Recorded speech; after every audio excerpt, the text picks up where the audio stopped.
খবর? কেমন আছো সবাই? গাইস আরে লেগেছে আগুন। বাংলাদেশে জ্বলছে আগুন, হচ্ছে প্রচুর লুট, তাই তো এবার শেখ হাসিনা মারলো এক ছুট। ওরা ভাঙছে মূর্তি, ভাঙছে মন্দির, অনেক জড়িয়েছে ঘাম। এসব দেখে আমি বলি ভাই অনেক হয়েছে, এবার তো তোরা থাম।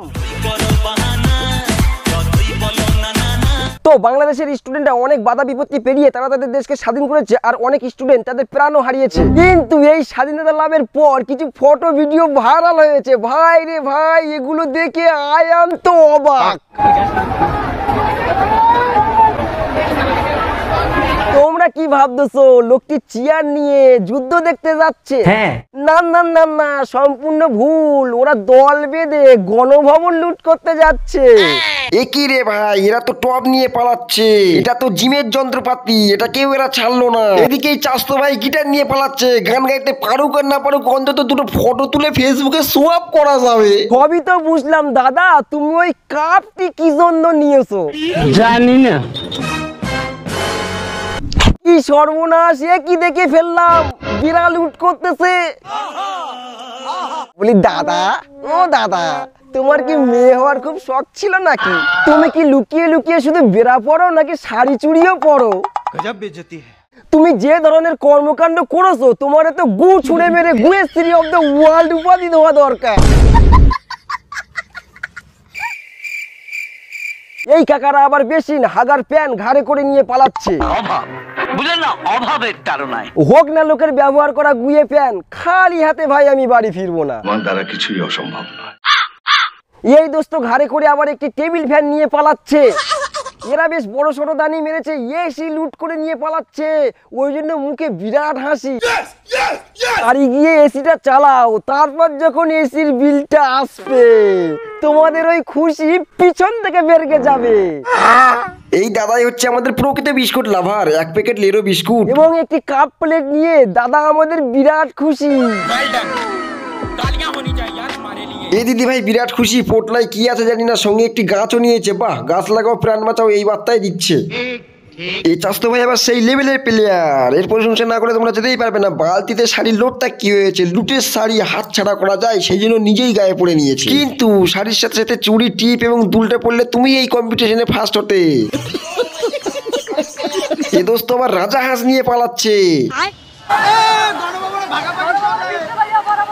গাইস এরা আন্দোলনে এসে হাঁস ধরার কম্পিটিশনে মেতেছে। হাঁসগুলোকে তাড়া করে করে ধরে বাড়ি নিয়ে যাচ্ছে। নিঃসন্দেহে তুই ঠিক কথা বলেছিস। গণভবনের গরুটাকেও ছাড়লো না।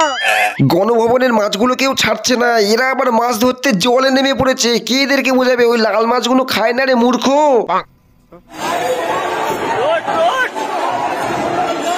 গণভবনের খাবারগুলোকেও এরা ছাড়ছে না। ফ্রির খাবার তাড়াতাড়ি কর সাবার। कौन है ये लोग, कहां से आते हैं? খুব টেস্ট, তাই না?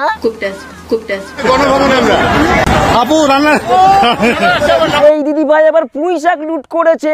জিও দিদি ভাই জিও, মানে নেই মামার থেকে কানা মামা অনেক ভালো। এই ভাই জিতে নিয়েছে একটি মহামূল্যবান ঝাড়ু। এই ঝাড়ুটা পেয়ে তিনি বিশাল খুশি। এদিকে এই চাস্তো ভাইয়েরা আবার গণভবনের গ্রিল খুলে নিয়ে পালাচ্ছে। গ্রিলটা তাদের বাড়িতে ফিট হবে কিনা জানি না, কিন্তু তারা কেজি ধরে বিক্রি করে দিয়ে চাটনি খাবে। এই কাকা আবার গদি ঘাড়ে করে নিয়ে পালাচ্ছে। এ তো আবার গদির সাথে সাথে বালিশও নিয়ে যাচ্ছে। খাট বিছানা পায়নি তো কি হয়েছে, গদিতে মাটিতে পেতে শোবো। এরা মনে হয় সুযোগ পেলে গণভবনের ইটগুলোও খুলে নিয়ে পালাতো। এটা ঠিক বলেছিস।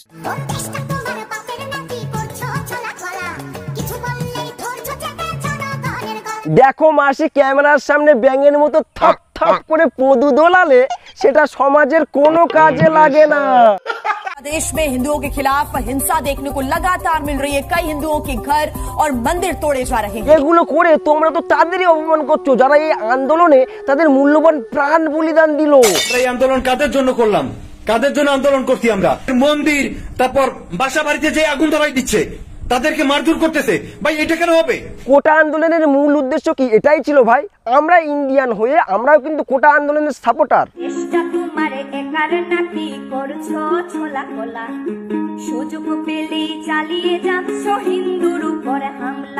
আমার বাংলাদেশি স্টুডেন্টদের কাছে রিকোয়েস্ট, তোমরা শিক্ষিত, তোমরাই পারবে এই অসহায় মানুষদের পাশে দাঁড়াতে। আসাম আমার, পশ্চিমবঙ্গ আমার, ত্রিপুরাও আমার। এই কে কোথায় আছিস ওরে কুত্তার গুছুলে মার। শোন ভাই, হালকা মুতে তোরই মুত, তুই চপচপ করে খা, খেয়ে শুয়ে পড়, দেখবি তোর ওই স্বপ্নটা সত্যি হয়ে গেছে। এগুলো ভারতের হাত থেকে ফিরে না পাওয়া পর্যন্ত বাংলাদেশের মানচিত্র পূর্ণতা পাবে না। দেখ ছোট ভাই, বাপ বাপই হয়, বাপের পিছনে লাগতে আসিস না। বাপ যদি একবার রেগে যায়, দেখা যাচ্ছে পৃথিবীর মানচিত্র থেকে বাংলাদেশের ম্যাপটাই উধাও হয়ে গেছে। ইংরেজরা আমাদের মহামূল্যবান হিরে লুণ্ঠন করেছিল, কিন্তু এই বেড়া লুণ্ঠন আর প্যাল লুণ্ঠন ইতিহাসের পাতায় স্বর্ণাক্ষরে লেখা থাকবে। ভাই রে ভাই, আমি যা দেখলাম জন্ম জন্মান্তরেও ভুলিব না। তো গাইস, এই ছিল আজকের ভিডিওটা যদি ভালো লাগে লাইক কমেন্ট শেয়ার, আর কি করছো সাবস্ক্রাইব করো, মজা হয় এই চ্যানেলে। এবং আমার সাথে যদি গল্প এবং আড্ডা মারতে চাও চলে আসো ইনস্টাগ্রামে। Thank you.